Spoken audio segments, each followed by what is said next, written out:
न चैतद्विद्मा कतरन्नु गरीयो यद्वा जयेम यदि वा नु जयेयु या न वे हत्वा न जिजीविषामस्थेव स्थिता प्रमुखे धार्तराष्ट्राः।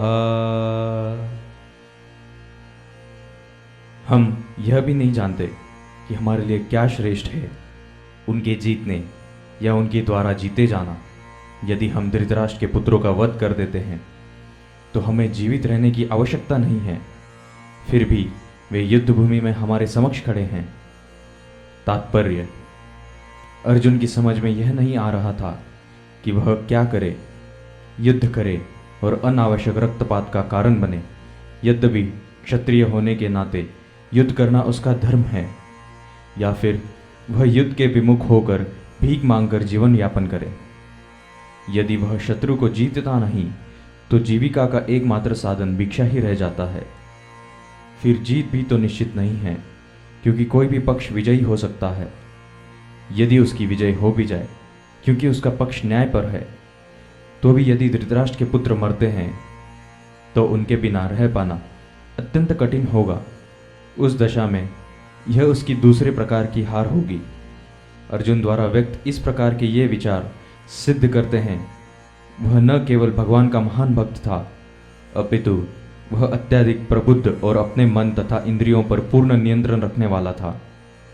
राज परिवार में जन्म लेकर भी भिक्षा द्वारा जीवित रहने की इच्छा उसकी विरक्ति का दूसरा लक्षण है। ये सारे गुण तथा अपने आध्यात्मिक गुरु श्री कृष्ण के उपदेशों में उसकी श्रद्धा, ये सब मिलकर सूचित करती है कि वह सचमुच पुण्यात्मा था। इस तरह यह निष्कर्ष निकला कि अर्जुन मुक्ति के सर्वार्थ योग्य था। जब तक इंद्रियां संयमित ना हो, ज्ञान के पद तक उठ पाना कठिन है, और बिना ज्ञान तथा भक्ति के मुक्ति नहीं होती। अर्जुन अपने भौतिक गुणों के अतिरिक्त इन समस्त देवी गुणों से भी दक्ष था।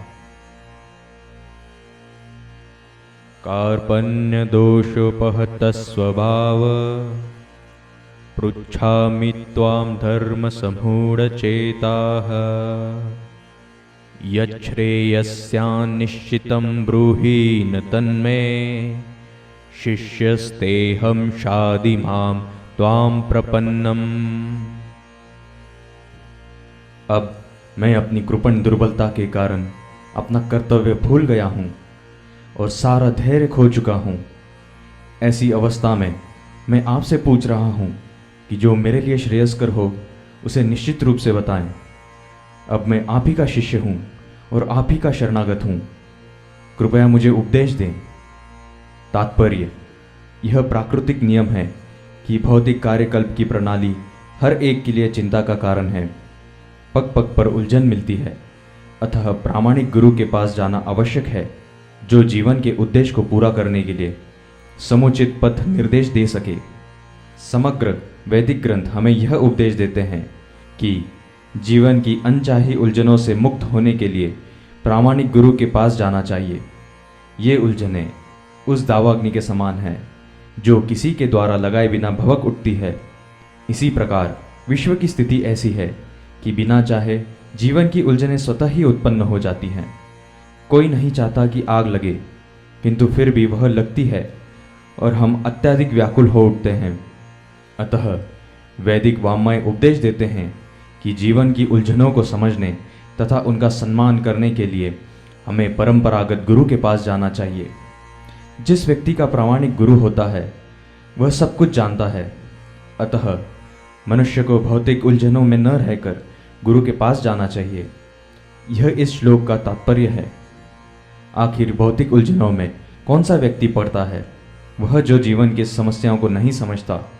बृहदारण्यक उपदेश में व्याकुल मनुष्य का वर्णन इस प्रकार किया हुआ है।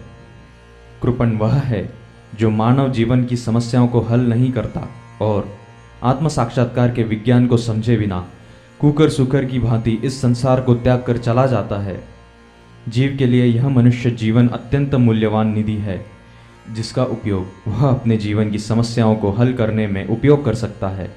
अतः जो इस अवसर का लाभ नहीं उठाता वह कृपण है। ब्राह्मण इसके विपरीत होता है, जो इस शरीर का उपयोग जीवन की समस्त समस्याओं को हल करने में करता है।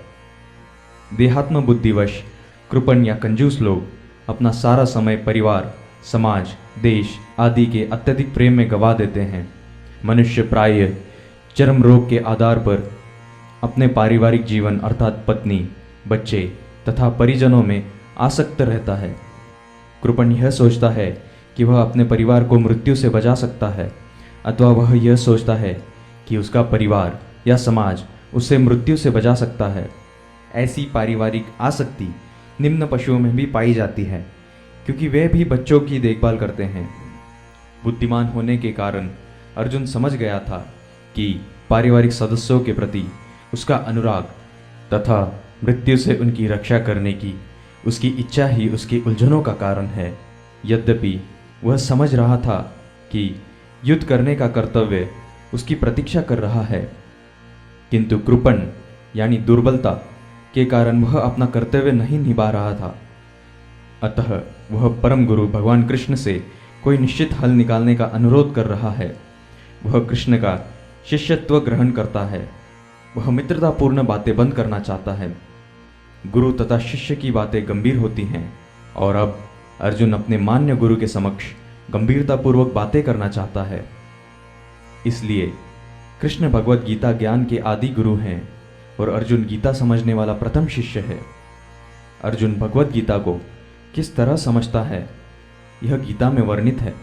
तो भी मूर्ख संसारी विद्वान बताते हैं कि किसी को मनुष्य रूप कृष्ण नहीं बल्कि अजन्मा कृष्ण की शरण ग्रहण करनी चाहिए। कृष्ण के अंतः तथा बाह्य में कोई अंतर नहीं है। इस ज्ञान के बिना जो भगवत गीता को समझने का प्रयास करता है वह सबसे बड़ा मूर्ख है।